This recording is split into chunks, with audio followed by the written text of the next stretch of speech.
The smell of pine needles and cinnamon still hung in the air when my phone buzzed on the kitchen counter. December 25th, 6:15 in the morning. Nobody texts you at 6:15 on Christmas unless something's wrong. I wiped flour off my hands and picked it up. My brother Danny's name lit up the screen.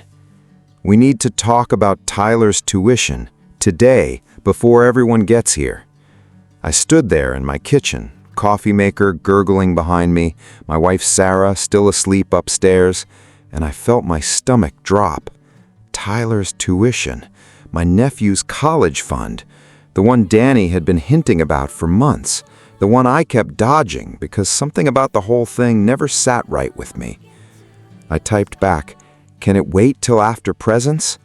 3 dots appeared, disappeared, appeared again. "No, it can't. Not after what I found out about you." I read that sentence 4 times. What I found out about you. My hands went cold around my mug. 20 minutes later, Danny's truck pulled into my driveway. He didn't wave, he didn't smile. He just sat behind the wheel, staring at my front door like a man building up the nerve to knock down a wall.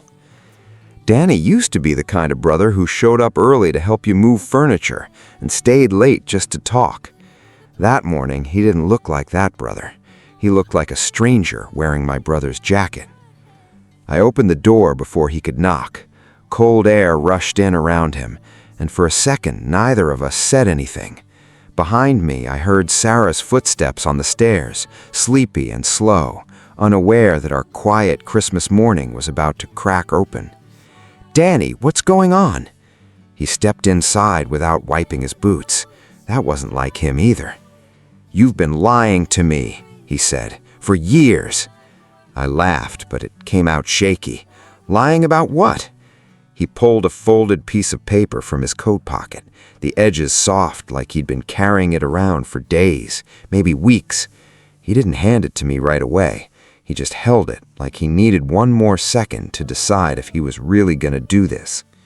"You knew about Mom's money, the real amount, and you let me believe there was nothing left for Tyler's school." I felt the floor tilt under me. I opened my mouth, but nothing came out right away. Mom's money. The words hit me like a slap because there was a truth buried in them, one I'd buried on purpose 3 years ago. "Danny, sit down. Let's talk about this like adults, not on my porch on Christmas morning." "I am an adult," his voice cracking in a way I hadn't heard since our father's funeral. "I'm a 41-year-old man who just found out his brother sat in a lawyer's office and signed papers behind my back." Sarah appeared at the top of the stairs, wrapped in her robe, frozen when she saw Danny's face. She knew that face. She'd only seen it once before, the week Mom passed. "I didn't sign anything behind your back," I said carefully. "There were decisions that had to be made fast. Mom was sick. You were in Denver. Somebody had to handle things." "Handle things," he repeated, and there was something ugly curling under those 2 words. "Is that what we're calling it now?" He unfolded the paper finally and held it up between us, his hand trembling. "Then explain this bank statement, David. Explain why there's $300,000 that never made it into the estate." The kitchen went silent, except for the coffee maker still hissing behind me. $300,000. I stared at the numbers on that page like they belonged to someone else's life. "Where did you get this?" I asked, my voice barely above a whisper. "Does it matter? Is it real?" I could have lied. God knows I'd been lying by omission for 3 years, telling myself it was protection, telling myself Danny didn't need to know everything, that some things were better left buried with Mom in that quiet cemetery outside Harrisburg. But standing there, looking at his face, red and raw in the cold morning light, I couldn't make my mouth form another lie. "It's real," I said. Danny's shoulders dropped like something inside him had finally given out. Sarah came down the last few steps slowly, her hand pressed to her chest.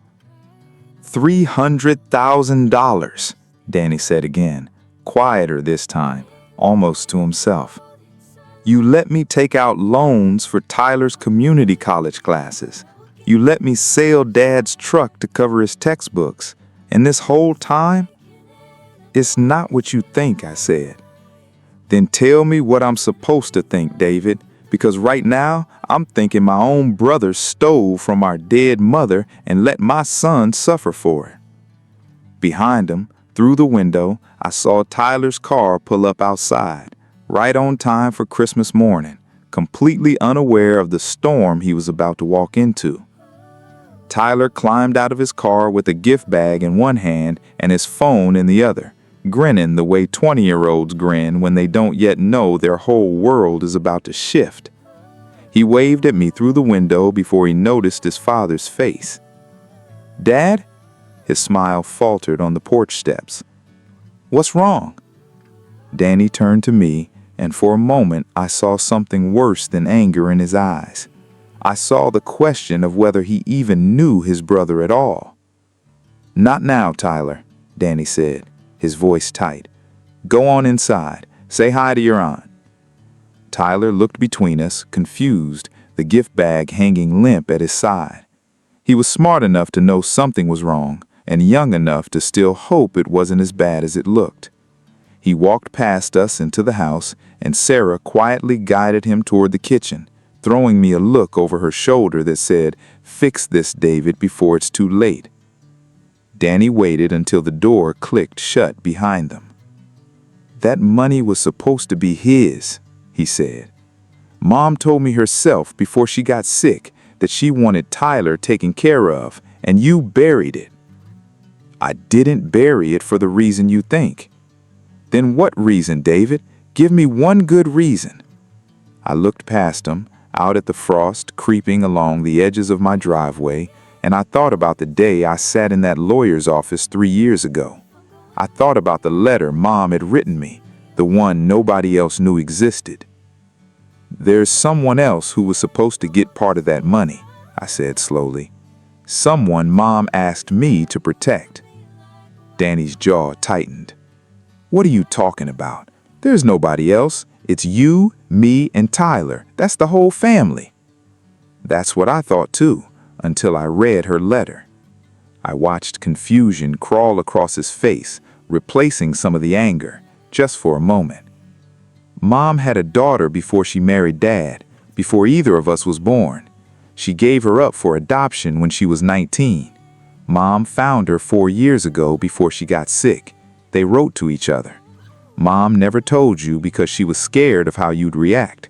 She was ashamed, Danny. The color drained out of my brother's face. "You're lying," he said, but his voice had lost all its certainty.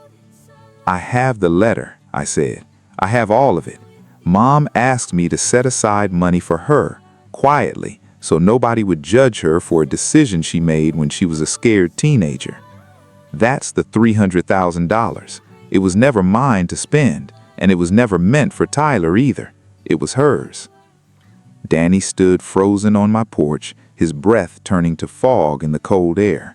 For a long moment, he didn't say anything at all, and I watched 30 years of assumptions about our family crumble behind his eyes.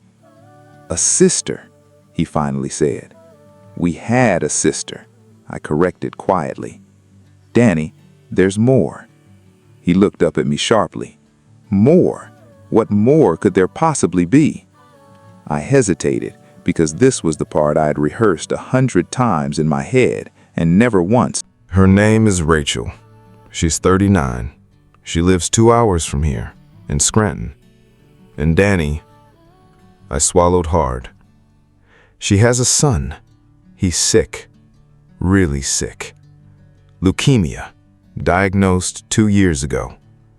That money wasn't just an inheritance sitting quietly in some account. Most of it already went to his treatment. Danny's hand went to the porch railing like he needed it to stay upright. "You've known this whole time?" he said. "You've known we have a nephew fighting for his life and you said nothing?" "Mom made me promise," I said. "She didn't want you to feel like Tyler was competing for anyone for love or money. She was trying to protect both her grandsons the only way she knew how. Danny's eyes filled, and for the first time that morning, the anger in them started to look like something closer to grief. Danny sat down hard on my porch step, ignoring the cold concrete, ignoring the frost. He put his head in his hands, and I stood there not knowing whether to sit beside him or give him room to breathe. 2 years, he said into his palms. 2 years we've been arguing about tuition money, and this whole time there was a sick kid out there, our nephew. I wanted to tell you, I said. 100 times I almost did. But every time I opened my mouth, I heard Mom's voice telling me to protect this family, and I didn't know how to do that and still be honest with you. He looked up at me, his eyes red-rimmed. So instead, you let me think you were some kind of thief. You let me think the worst thing a brother could think. I know, I said. I'm sorry. The front door creaked open behind us. Sarah stood there, holding 2 mugs of coffee, her face soft with worry. She'd clearly heard enough through the window to understand this wasn't about tuition money anymore. There's something else, I said, before I lost my nerve completely. Rachel reached out to me last week. She wants to meet both of you. Today, actually. She's in town for her son's treatment at Lehigh Valley. She's 20 minutes away right now. Danny went very still. Today, he repeated. On Christmas. I nodded slowly. She didn't want to interrupt your holiday. She told me to forget it, wait until after New Year's. But I couldn't stop thinking about it, Danny. A woman out there spending Christmas morning in a hospital room with her sick son, and we're the only family she has left besides him. Danny wiped his face with the back of his hand, and I saw him fighting something inside himself, some old instinct to protect the family he thought he understood, versus this new, complicated truth standing at the edge of it. Why now? He said. Why did you decide to tell me today of all days? I took a breath. Because last night, Rachel called me crying. Her son took a turn. The doctors want to try one more round of treatment, an experimental one, and insurance won't cover all of it. She wasn't asking for money, Danny. She was just scared, and she had nobody else to call. Danny's eyes locked on mine. How much does she need? 40,000, I said. I already told her I'd help, but I don't want to do this without you. She's your sister too. Behind us, the front door opened again. Sarah stood in the doorway, his face pale, and I realized he'd been listening the entire time. Dad, Tyler said quietly. I have a cousin? Danny turned to look at his son, and something shifted in his face, like the anger finally had somewhere useful to go instead of at me. Yeah, buddy, Danny said, his voice rough. Looks like you do. Tyler stepped out onto the porch in his socks, not even feeling the cold. Is he okay? The cousin who's sick? I don't know, I admitted. That's part of why I think we need to go see them today. Danny stood up slowly, brushing frost off his jeans, and for a long moment he just stared out at the quiet street, the Christmas lights still glowing on my neighbor's rooftop, even in daylight. You should have told me the day Mom died, he said finally. Not because I'd have handled it perfectly. I probably would have said something stupid, something I'd regret. But you took that choice away from me, David. You decided what I could handle before I even got the chance to try. You're right, I said. I was wrong to do that. He looked at me, and something in his posture softened just slightly. But I understand why you did it. Mom put you in an impossible position. Sarah, still holding the coffee mugs, finally spoke. So what happens now? Danny looked at his son, then at me. Now we go to Scranton, all of us, today. The drive to Scranton felt longer than 2 hours. Nobody said much. Tyler sat in the back seat of Danny's truck, scrolling through old photos of our mother on his phone, quietly searching for some clue he'd missed his whole life. Danny gripped the steering wheel like it was the only solid thing left in his world. The hospital smelled like antiseptic and pine air freshener, someone's attempt to make Christmas feel normal in a place where normal didn't visit often. I texted Rachel from the lobby.